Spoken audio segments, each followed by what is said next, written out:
मूंग दाल में थोड़ी सी काजू डालकर आज हम बनाएंगे बहुत ही ज़्यादा स्वादिष्ट रेसिपी। और इसके लिए ना तो आपको चीनी की ज़रूरत है, ना गुड़ की, और ना ही घी डालने की ज़रूरत है। उसके बाद भी गर्मी की ये बहुत ही स्वादिष्ट सी रेसिपी है। तो चलिए बनाना शुरू करते हैं। सबसे पहले हम लेंगे यहाँ पर मूंग की दाल, और ये मैंने खड़ी मूंग ली है, आप इसकी जगह पर दाल का भी यूज कर सकते हैं। और मैंने इसे ना थोड़ी देर के लिए धो करके थाली में ही सुखा दिया था। इसे आपको भिगाना बिल्कुल भी नहीं है, पानी में डालकर तुरंत से छान लीजिए और थाली में इस तरह से फैला करके पंखे के नीचे रख दीजिए। धोना बहुत ज़रूरी होता है, क्योंकि इसके अंदर जो डस्ट वगैरह हो वो निकल जाए, या तो आप गीले कपड़े से इसे पोंछ लें भिगा करके।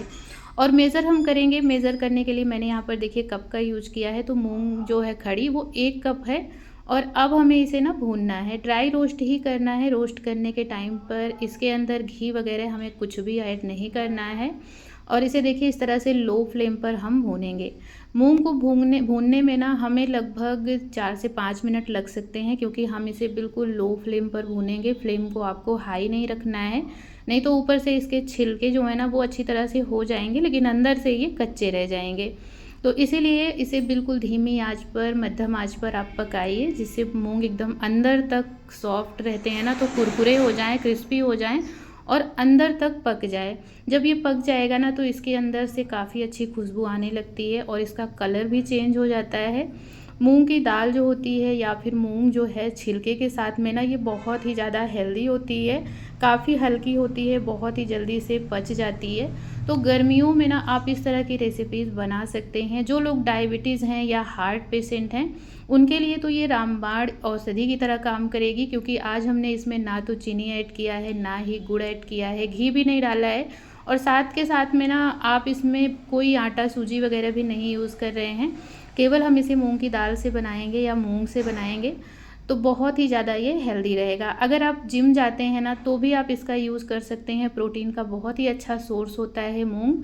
और साथ ही अगर आप वेट लॉस कर रहे हैं तो भी आप मीठा खा सकते हैं। इस तरीके का मीठा बनाकर आप रख लीजिए, काफ़ी हेल्दी रहता है। तो यहाँ पर देखिए फ्रेंड्स, बातों ही बातों में हमारी जो मूंग है वो अच्छी तरह से पक चुकी है। तो इसके अंदर मैंने आधा कप काजू ऐड कर दिया है, और काजू को भी हम इसी के साथ भूनेंगे। बिल्कुल लो फ्लेम पर ही आपको भूनना है, फ्लेम को बिल्कुल हाई नहीं रखना है। काजू सॉफ्ट हो जाता है घर में अगर हम रख लेते हैं ला करके ना, तो क्रिस्पी नहीं रहता है। इसीलिए हमें ज़्यादा देर इसे भी नहीं भूनना है, मात्र 1 मिनट के लिए मूंग के अंदर डालकर आप इसे अच्छी तरह से भून लीजिए। और इसे भूनने के टाइम पर मैंने कोई भी तेल या घी का यूज़ नहीं किया हुआ है। और देखिए यहाँ पर थोड़ी देर में आप देखेंगे ना कि काजू का भी हल्का हल्का सा कलर चेंज होने लगेगा। तभी आप गैस की फ्लेम को ऑफ कर दीजिए और इसे उतार लीजिए नीचे। इससे ज़्यादा इसके अंदर हम और ज़्यादा चीज़ें, ड्राई फ्रूट वगैरह नहीं यूज करेंगे, क्योंकि हम गर्मी में बना रहे हैं इसे खाने के लिए। आप चाहें तो बादाम वगैरह भी डाल सकते हैं, जो चीज़ें आपको पसंद हो, जो भी ड्राई फ्रूट। लेकिन मैं इसमें ज़्यादा चीज़ें ऐड नहीं कर रही हूँ, क्योंकि बादाम वगैरह जो ड्राई होता है ना, थोड़ा सा गर्म होता है, तो गर्मी के दिनों में इन्हें कम क्वांटिटी में खाना चाहिए। और काजू जो होता है ना वो हमारे स्किन के लिए, बालों के लिए बहुत ही ज़्यादा बेनिफिशियल होता है। तो इसीलिए मैंने इसमें काजू ऐड कर दिया है। और देखिए काजू इस तरह से हल्के हल्के से स्पॉट इसके ऊपर आ गए थे। तो इतना ही हमें भूनना है, ज़्यादा भूनेंगे ना तो जल जाएंगे काजू। और इसे हम रख देंगे ठंडा होने के लिए। और जब तक ये ठंडा हो रहा है, मैंने यहाँ पर लिया हुआ है 250 ग्राम खजूर। ये खजूर मार्केट में आपको आसानी से मिल जाएंगे। गर्मी के टाइम पर ये काफ़ी हेल्दी होते हैं, इनके अंदर ठंडक होती है। तो मीठे के लिए भी इसका यूज़ हम करेंगे, और साथ ही ये हेल्दी तो होता ही है। इसी की वजह से जो हम आज लड्डू बनाएंगे, मीठा बनाएंगे ना, उसके अंदर बहुत ही अच्छी सी मिठास आ जाएगी, जिसमें कि हम चीनी गुड़ वगैरह नहीं यूज करेंगे। अगर आप चाहें तो यहाँ पर चीनी या गुड़ का भी इस्तेमाल कर सकते हैं, आप करना चाहें तो। उसके लिए आप खजूर को स्किप भी कर सकते हैं, या फिर कम क्वांटिटी में भी डाल सकते हैं। खजूर के बीज और ऊपर जो छोटा सा पार्ट होता है जहाँ से पेड़ से लगा होता है ना, वो वाला पार्ट और बीज हम निकाल देंगे। और इसके बाद देखिए यहाँ पर पूरा ही बीज मैंने निकाल लिया है। जितना आप मूंग की दाल ले रहे हैं ना, उतना ही खजूर आपको लेना है, जिससे कि परफेक्ट ये मीठा बन करके तैयार हो। मूंग अच्छी तरह से ठंडे हो चुके हैं, अब हमें इन्हें पीसना है। तो मिक्सर जार मेरा थोड़ा छोटा था, इसीलिए मैंने इसे 2 बार में पीसा है। अगर आपके पास बड़ा जार हो तो आप ज़्यादा क्वांटिटी में भी एक साथ में पीस सकते हैं। थोड़ा कम क्वांटिटी में हम पीसेंगे ना तो ये एकदम पाउडर हो जाता है। आप देख सकते हैं एकदम बारीक हो गया है, सूजी से भी ज़्यादा ये बारीक है। तो ऐसा ही हमें पीस करके तैयार करना है। कोशिश करिएगा कि ज़्यादा मोटे इसमें टुकड़े ना रहें मूंग के जो हैं या काजू के। तो इसे आप छान भी सकते हैं, लेकिन मैंने यहाँ पर इसे छाना नहीं है। ये काफ़ी अच्छी तरह से बारीक हो गया है। और सेम तरीके से ही मैं बाकी का भी यहाँ पर देखिए इसे ग्राइंड कर लूँगी। और इसे पीसने में ना कोई प्रॉब्लम नहीं आती है, बिल्कुल भी ये बड़े बड़े नहीं रहते हैं, काफ़ी आसानी से पीस जाता है। और अब इसी के अंदर ना हमें आधा खजूर डालना है। बाकी का मैं 2 बार में ग्राइंड कर रही हूँ ना, तो इसीलिए मैं 2 बार में ऐड करूँगी। आप अगर एक बार में ग्राइंड कर रहे हैं तो एक बार में ही खजूर और साथ के साथ में ये जो मूंग है ये हम पीस करके तैयार कर लेंगे। मूंग के साथ में आप खजूर को पीसेंगे ना तो देखिए काफ़ी बारीक हो जाते हैं खजूर, पता भी नहीं चलते हैं। अलग से पीसने पर ना मिक्सर जार में बहुत ही ज़्यादा ये चिपकते हैं। और पहले आपको खड़ी मूंग के साथ इन्हें नहीं डालना है, नहीं तो मूंग एकदम बारीक नहीं होगी। तो इस बात का ध्यान रखिएगा कि एक साथ में नहीं डालिएगा। और ये देखिए फ्रेंड्स, बहुत ही अच्छी तरह से जो हमारा खजूर था वो भी पिस गया है और एकदम बढ़िया से मिक्स भी हो गया है। तो इसी तरीके से देखिए मैं दूसरा बैच भी तैयार कर लूँगी, जो हमने पाउडर रखा हुआ था वो, और साथ ही उसके अंदर हम बाकी का बचा हुआ खजूर भी ऐड कर देंगे और इसे भी बढ़िया से ग्राइंड कर लेंगे। पल्स मोड पर रोक रोक कर ग्राइंड करिएगा, बहुत ही बढ़िया से देखिए ये ग्राइंड हो जाता है। और बाइंडिंग देखिए इसकी इतनी परफेक्ट आ रही है कि लग रहा है इसमें हमने चाशनी वगैरह का यूज किया हुआ है। तो इस तरीके से ना बहुत ही जल्दी से आसानी से ये बन जाता है। मात्र 10 मिनट के अंदर ये रेसिपी बनकर तैयार होती है। तो इसे आप बना करके स्टोर भी कर सकते हैं। इसमें मैंने थोड़ा सा इलायची पाउडर ऐड कर दिया है और साथ ही सौंफ को मैंने दरदरा कूट कर इसके अंदर डाला है, क्योंकि जो सौंफ होती है वो गर्मियों में बहुत ही ज़्यादा फ़ायदेमंद होती है। उससे मतलब शरीर में ठंडक रहती है। अगर आप कहीं धूप वगैरह में जा रहे हैं तो सौंफ का इस्तेमाल ज़्यादा करिए, उससे प्यास भी आपको कम लगेगी। और यहाँ पर पहले हम सारी चीज़ों को एकदम बढ़िया से मिक्स कर लेंगे। मिक्स करिएगा अच्छी तरह, जिससे कि जो खजूर है बाकी सारा जो पार्ट है हमने 2 बार में पीसा था, तो एक वाले में खजूर कम था, तो इसीलिए अच्छी तरह मिक्स कर लीजिए ताकि मिठास पूरे बैटर में एकदम बढ़िया से मिक्स हो जाए।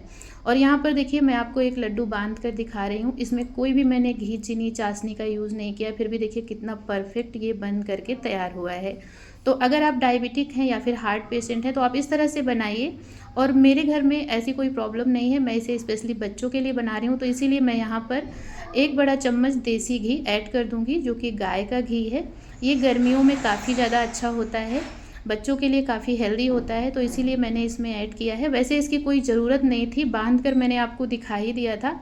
आप अगर मतलब पेशेंट के लिए किसी बना रहे हैं या फिर आप फैट लॉस बना रहे हैं, वेट लॉस के लिए इसे बना रहे हैं, तो बिल्कुल बिना घी के बनाइए, काफ़ी स्वादिष्ट रहते हैं खाने में। लेकिन मैं बच्चों के लिए स्पेशली बना रही थी, क्योंकि बच्चों को सुबह मैं इसे दूध के साथ में डेली 1 पीस देने वाली हूँ, तो इसीलिए मैं इसे थोड़ा सा घी के साथ बना रही हूँ। थोड़ा सा घी ऐड कर दिया है। अब हम इसे लड्डू के जैसे बांध लेंगे। लड्डू का साइज़ आप अपने अकॉर्डिंग छोटा बड़ा जैसे भी पसंद हो वैसा रख सकते हैं। वैसे इसे बहुत ज़्यादा बड़े पीसेस में ना बनाएं, एक जैसे नॉर्मली मार्केट का लड्डू आता है वैसे ही बनाएं, ये काफ़ी हेल्दी होता है और ज़्यादा क्वांटिटी में खाना भी नहीं रहता है। तो देखिए काफ़ी चिकने चिकने एकदम बढ़िया से ये लड्डू बन करके तैयार हो गए हैं।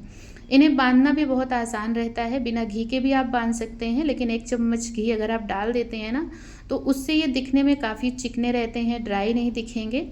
और इस लड्डू को बनाकर आप चाहे घी डालकर बनाएं या बिना घी के आराम से 2 से 3 महीने तक स्टोर भी कर सकते हैं।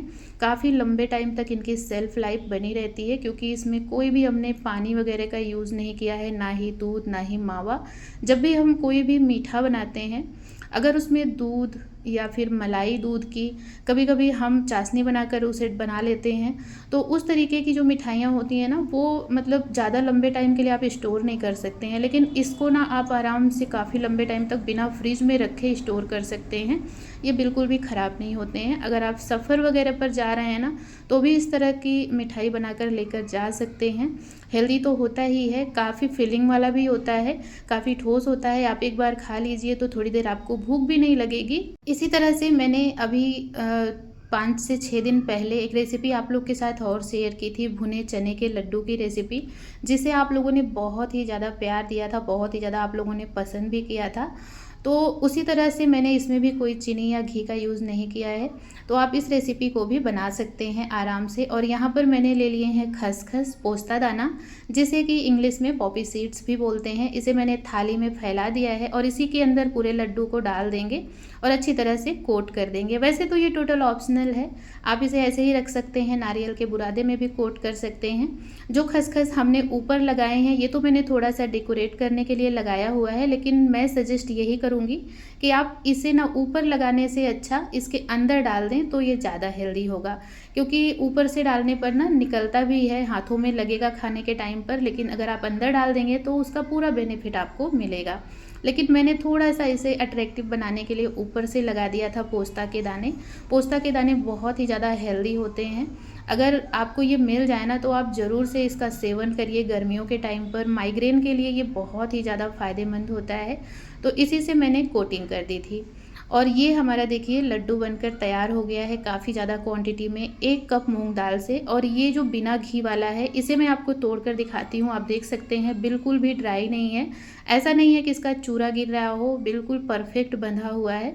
तो इस तरह से भी आप बना सकते हैं। और एक मैं आपको घी वाला भी तोड़ करके दिखा देती हूँ, उसका भी टेक्सचर कैसा है। तो घी मैं स्पेशली जब बच्चों के लिए इस तरह की मिठाई बनाती हूँ ना तो ज़रूर डालती हूँ, क्योंकि बच्चों के लिए घी काफ़ी ज़्यादा ज़रूरी होता है, हेल्दी होता है। तो ये भी देखिए काफ़ी परफेक्ट बना हुआ है। तो आज की ये रेसिपी कैसी लगी है कमेंट बॉक्स में मुझे ज़रूर बताइएगा। इसे मैं स्टोर कर लूँगी इस तरह के टिफ़िन में। अगर अभी गर्मियों का सीज़न है, आप कहीं जा रहे हैं, किसी के यहाँ जा रहे हैं, तो आप इस तरह की मिठाई बनाकर लेकर जा सकते हैं। मार्केट से लेने की बिल्कुल भी ज़रूरत नहीं है, 100% ट्राई एंड ट्रस्टेड है। सच में बहुत ही बढ़िया बनी है ये लड्डू की रेसिपी, तो आप भी ज़रूर ट्राई करिएगा। मैं तो इसे इस तरह से टिफ़िन में रख कर स्टोर कर लूँगी। तो चलिए दोस्तों, मैंने बना लिया है, आप भी बनाइए, ट्राई करिए। ये रेसिपी अगर अच्छी लगे तो वीडियो को लाइक कर दीजिएगा, ज़्यादा से ज़्यादा लोगों तक शेयर करिएगा, जिससे कि और लोगों को भी हेल्प मिल सके। और इसी तरह की नई नई रेसिपीज़ के लिए मेरे चैनल को सब्सक्राइब करना ना भूलिएगा। फेसबुक पेज पर देख रहे हैं तो पेज को जल्दी जल्दी से फॉलो कर लीजिए, ताकि आपको ऐसी ही इंटरेस्टिंग रेसिपीज़ वहाँ पर भी मिल सकें। ऐसी ही नई हेल्दी टेस्टी रेसिपी के लिए मिलते हैं नए ब्लॉग में। राधे राधे।